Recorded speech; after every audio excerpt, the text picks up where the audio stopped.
all night. With stars in our eyes when the drinks start flowing. Oh, when the drinks start flowing. All that I wanted was a dream. 3 cheers for the weekend. Celebrate for the weekend. The week drink. Drink, drink, drink.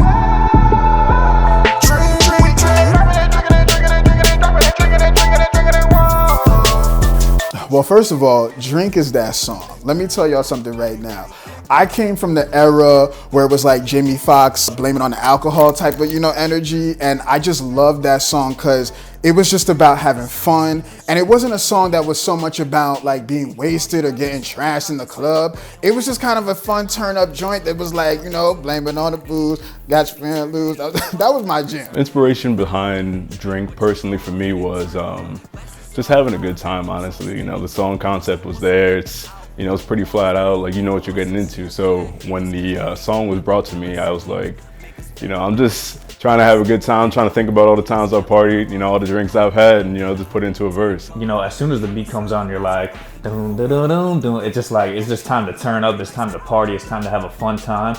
And that beat is just so lit, it's so intoxicating, it's so infectious, and I just feel like the whole point behind even me writing my verse for that really was just to celebrate life, to live life to the full, and turn up and just have fun. It is about drinking, having a good time, but it's like, responsible, right? You know what I'm saying? It's still like a good time because everybody's actually still sober for the most part, right? So I feel like that was kind of the inspiration behind Drink and still making it something that's light, but definitely something that totally works for the club, for wherever. This is actually the first time that me, Nick, and D.enD are all on a track together, which is just phenomenal because I feel like we're all goats in our own different ways. I think with Nick, you never are questioning whether he's going to come with a fire verse. He just understands the assignment every single time. What I definitely appreciate about Prince J+R, he really is just a master musician. He's a musical genius, a creative genius,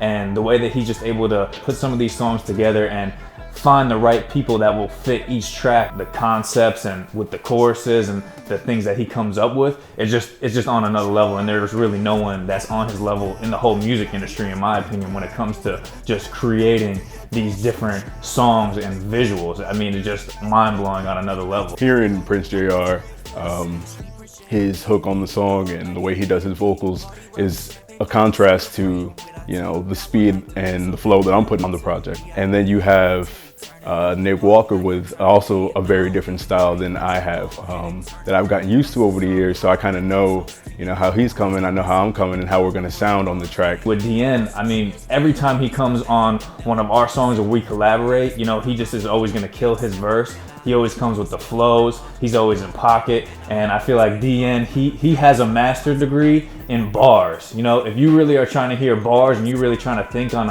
another level, listen to D.enD because he's always gonna come with some stuff where, oh, well, what did he just say? I gotta play that back because that just went over my head. So I just know every time D.enD comes, he's coming with something where I'm gonna have to think and listen closely and probably rewind it a couple times because I didn't catch the first couple times what he was saying, even from a bar standpoint. D.enD, his voice alone, it's like a presence in and of itself. It's almost like its own character. And whenever I just even hear him speak, it's like on some Darth Vader energy when he starts talking, you know what I'm saying? But it's such a presence, it's so dope and it's so powerful. And because his voice is so distinct, he's like the guy that comes through at the end, like the anchor who just gives a totally different energy, but it works. And mixing the three of us, I feel like it's just a really good combo. You get a very different perspective into the music, you get different bars, different verses, and just on top of that, I just appreciate how each artist brings a sense of individuality to the track.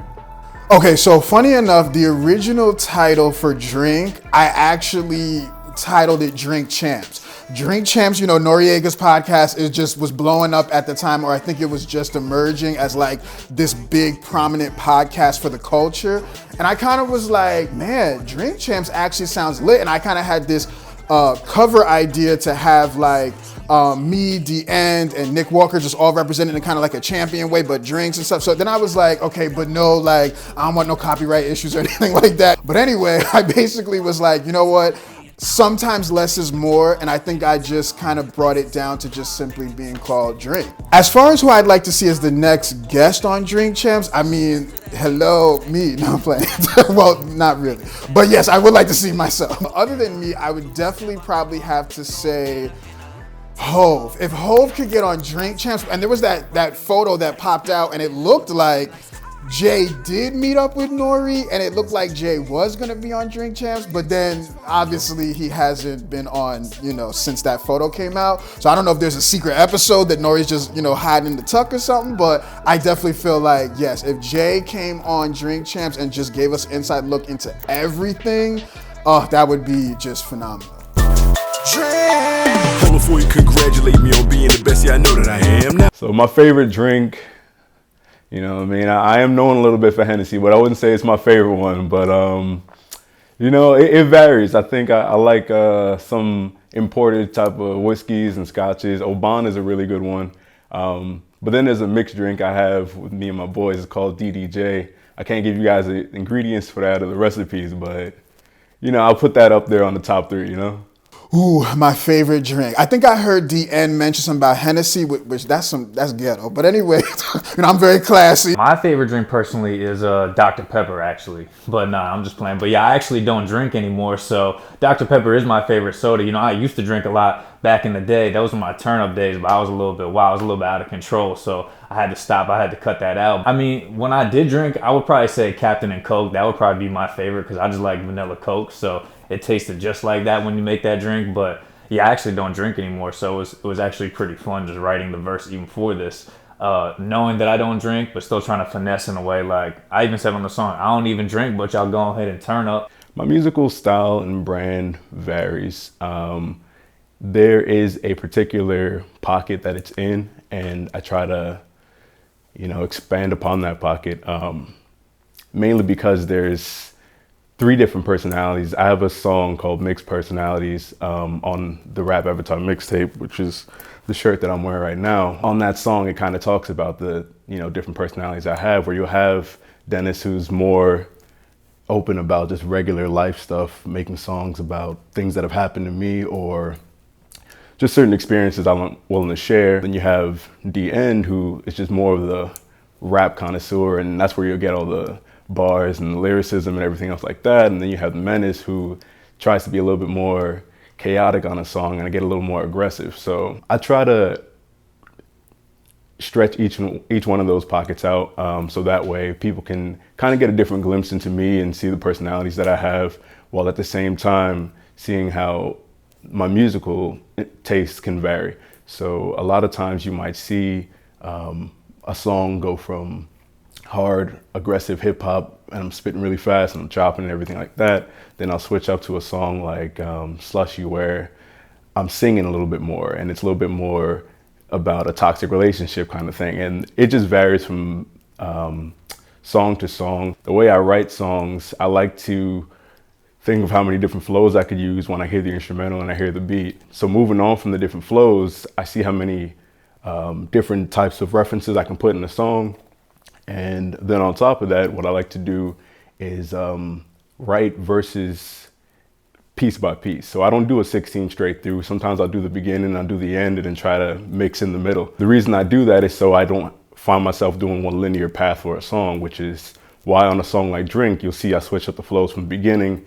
It's a little slower, then it speeds up, then it slows down a little bit. Some of my biggest musical influences would have to be, there's a long list, but it varies.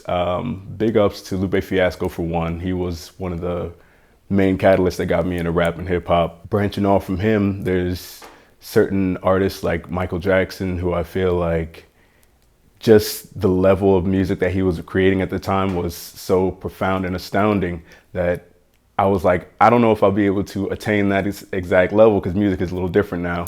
But at the same time, it's very inspiring in how I write my music and how I want my songs to perform. Artists that influenced me on Drink were Andre 3000 and Tech 9, because I've heard flows from them where they've switched it up and just kept the party vibe going while at the same time still flexing on the mic. And based on that, it's MLB. Right off the bat, I make you see you ain't safe or in my league. To that I'll drink. All that I wanted was a dream.